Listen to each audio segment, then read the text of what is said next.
ನಮಸ್ಕಾರ. ಮಲೆನಾಡಿನ ಒಂದು ವಿಶೇಷ ತಿಂಡಿ ಇದೆ. ಅದೇನಂತೇಳಿದರೆ ಉಂಡೆ ಕಡುಬು. ಆ ಉಂಡೆ ಕಡುಬಿನ ಬಗ್ಗೆ ಅನೇಕ ಮಲೆನಾಡಿಗರಿಗೆ ಮಾತ್ರ ಗೊತ್ತಿದೆ.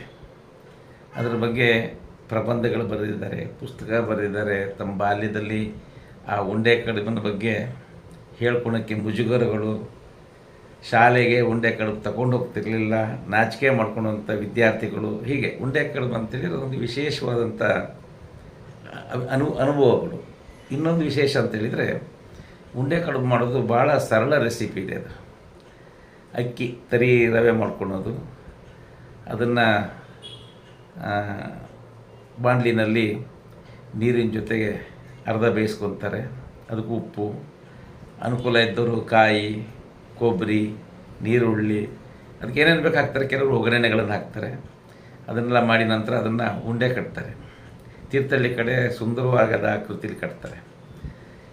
ಇನ್ನು ನಮ್ಮ ಹೊಸನಗರ ತಾಲೂಕುಗಳಲ್ಲಿ, ನಗರ, ಹೊಸನಗರ, ಸಾಗರ ಈ ಕಡೆ ಭಾಗದಲ್ಲಿ ಅವರ ಆವತ್ತಿನ ಪರಿಸ್ಥಿತಿ ತಕ್ಕಂಗೆ, ಅವರ ಅನುಕೂಲಕ್ಕೆ ತಕ್ಕಂಗೆ ಬಿಸಿ ಬಿಸಿ ಇದ್ದರೆ ಅದು ಭಾಳ ರೌಂಡಾಗಿ ಬರಲ್ಲ, ಅದು ಸ್ವಲ್ಪ ಶೇಪ್ ಚೇಂಜ್ ಆಗಿರುತ್ತೆ, ಬಟ್ ಉಂಡೆ ಆಗಿರುತ್ತೆ.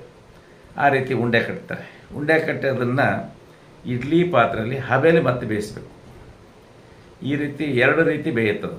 ಒಂದು ನೀರಿನ ಜೊತೆ ಅರ್ಧ ಬೆಂದಿರುತ್ತೆ, ಹಬೆಯಲ್ಲಿ ಪೂರ್ತಿ ಬೇಯ್ತದೆ. ಆ ಇಡ್ಲಿ ಪಾತ್ರೆಯಲ್ಲಿ ಬೆಂದ ನಂತರ ಅದನ್ನು ಇಳಿಸಿದರೆ ಅದು ಉಂಡೆ ಕಡುಬು ರೆಡಿ. ಆ ಉಂಡೆ ಕಡುಬಿಗೆ ಕಾಯಿ ಚಟ್ನಿ ಇಲ್ಲ ಸಾರು ಹಾಕ್ತಾರೆ, ಕೆಸುವಿನ ಸಾರು, ವೆಜ್ಜು, ನಾನ್ ವೆಜ್ಜು, ಹೀಗೆ ನಾನಾ ರೀತಿಯಲ್ಲಿ ಅದನ್ನು ಬಳಸ್ತಾರೆ. ಒಂದು ರೀತಿಯಲ್ಲಿ ರೊಟ್ಟಿ ಅಥವಾ ಬ್ರೆಡ್ಡು, ಈ ರೀತಿ ನಾವು ಏನು ರೀತಿ ತೊಗೊತೀವಿ ಆಹಾರ, ಆ ರೀತಿ. ಇನ್ನು ವಿಶೇಷವಾಗಿ ಮಳೆಗಾಲದಲ್ಲಿ ಮನೆ ಒಡತಿಗೆ ಒಂದು ಕಷ್ಟ ಆಗ್ತದೆ. ತನ್ನ ರೋಟೀನ್ ವರ್ಕ್ ಮಾಡಲಿಕ್ಕೆ ಕೂಡ ಮಳೆ ಬಿಡಲ್ಲ. ಇದ್ರ ಮಧ್ಯದಲ್ಲಿ ಮಕ್ಕಳು ಶಾಲೆಗೆ ಹೋಗಬೇಕು, ಅವ್ರು ತಯಾರಿ ಮಾಡಬೇಕು, ನಟ್ಟಿಗೆ ಜನ ಬಂದಿರ್ತಾರೆ, ಕಳೆಗೆ ಜನ ಬಂದಿರ್ತಾರೆ, ಅವ್ರಿಗೆ ಮಧ್ಯಾಹ್ನದ ಊಟ ಆಗಬೇಕು. ಅದ್ರ ಜೊತೆಗೆ ತಾನೂ ಕೂಡ ಹೋಗಿ ಆ ಹೆಣ್ಣುಮಕ್ಳ ಜೊತೆಗೆ ಸ್ಥಳೀಯ ಗಾಸಿಪ್ಗಳನ್ನು ಕೇಳ್ಕೊತ, ನಗಾಡ್ತಾ, ತನ್ನ ಕತೆಗಳನ್ನು ಹೇಳ್ಕೊತ, ಊರಿನ ಕತೆನೂ ಕೇಳ್ತಾ, ತನ್ನ ಜಮೀನಿನಲ್ಲಿ ಕೆಲಸ ಮಾಡಬೇಕನ್ನೋ ಅವಸರ ಇರುತ್ತೆ. ಹಾಗಾಗಿ ಅವರಿಗೆ ದೋಸೆ ಮಾಡಲಿಕ್ಕೆ, ಬೇರೆ ಬೇರೆ ಇಡ್ಲಿ ಮಾಡಲಿಕ್ಕೆ, ಬೇರೆ ರೀತಿ ತಿಂಡಿ ಮಾಡಲಿಕ್ಕೆ ಕಷ್ಟ ಆಗ್ತದೆ, ಸಮಯ ಸಾಕಾಗಲ್ಲ. ಅದಕ್ಕೋಸ್ಕರ ಏನು ಮಾಡ್ತಾರೆ, ಎಲ್ಲ ಕಡೆಯೂ ಉಂಡೆ ಕಡುಬು. ಇನ್ನು ಉಂಡೆ ಕಡುಬಿಗೆ ಬೇಕಾಗಿರೋದೇನಿಲ್ಲ, ನಾವು ಬೆಳೆದಿರೋಂಥದ್ದು ಅಕ್ಕಿನೇ ತರಿಯಾಗಿ ರವೆ ಮಾಡ್ಕೊಬಂದ್ರೆ ಮುಗೀತು. ಇನ್ನು ಅದರಲ್ಲಿ ನಮ್ಗೆ ಅನುಕೂಲ ಇಲ್ಲದಿದ್ದರೆ, ಬಡತನ ಇದ್ದರೆ ಏನೂ ಹಾಕಲ್ಲ. ಅಕ್ಕಿ ತರಿ ರವೆ, ಉಪ್ಪು, ಅದಕ್ಕೆ ಚಟ್ನಿನೋ ಇನ್ನೊಂದು ಏನೋ ಒಂದು ಮಾಡ್ಕೊಂಡು ಮಾಡ್ತಾರೆ. ಹೀಗಾಗಿ ಉಂಡೆ ಕಡುಬಿನ ಕಥೆನೇ ಮಲೆನಾಡಲ್ಲಿ ದೊಡ್ಡ ಕತೆ. ನನಗಿವತ್ತೇ ತೀರ್ಥಹಳ್ಳಿಯ ನಿವೃತ್ತ ಪ್ರಾಂಶುಪಾಲರು ಮತ್ತು ಸಾಹಿತಿಗಳಂಥ ಶ್ರೀಮತಿ ಸುಮಿತ್ರಾ LC ಅವರು ನನ್ನ ಪೋಸ್ಟಿಗೆ ಒಂದು ಪ್ರತಿಕ್ರಿಯೆ ಮಾಡಿ ಒಂದು ಲಿಂಕ್ ಕೂಡ ಕಳಿಸಿದರು. ಅವರು ಬರೆದ ಪುಸ್ತಕ ಇದೆ, ಅಂಗೈ ಅಗಲದ ಆಕಾಶ ಅನ್ನೋ ಪುಸ್ತಕ. ಅದರಲ್ಲಿ ಉಂಡೆ ಕಡುಬಿನ ಬಗ್ಗೆ ಒಂದು ಪ್ರಬಂಧನೇ ಬರೆದಿದ್ದಾರೆ.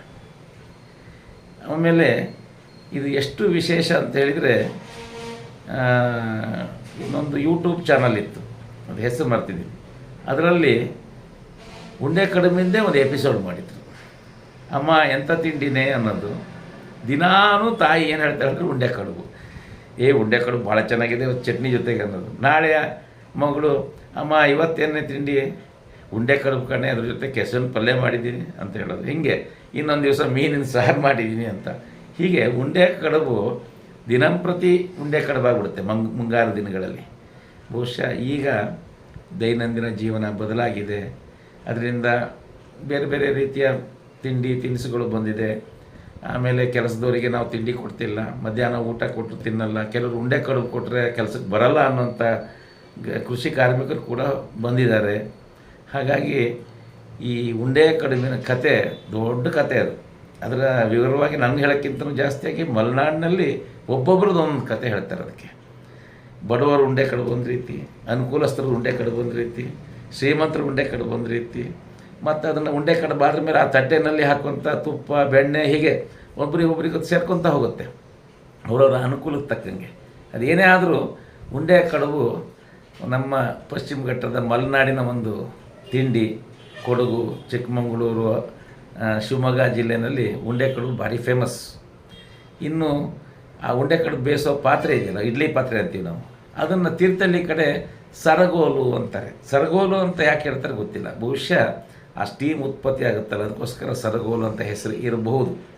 ಹಾಗಾಗಿ ಇವತ್ತಿನ ಉಂಡೆ ಕಡುಬಿನ ನನ್ನೊಂದು ಫೇಸ್ಬುಕ್ ಪೋಸ್ಟು ತುಂಬ ರೀತಿಯ ಚರ್ಚೆಗಳಿಗೆ ಕಾರಣ ಆಯಿತು. ಹಾಗಂತ ಉಂಡೆ ಕಡುಬು ನನಗೂ ಇಷ್ಟ, ನಾನು ಉಂಡೆ ಕಡುಬು ಕೂಡ ನಾನು ಮಾಡ್ತೀನಿ.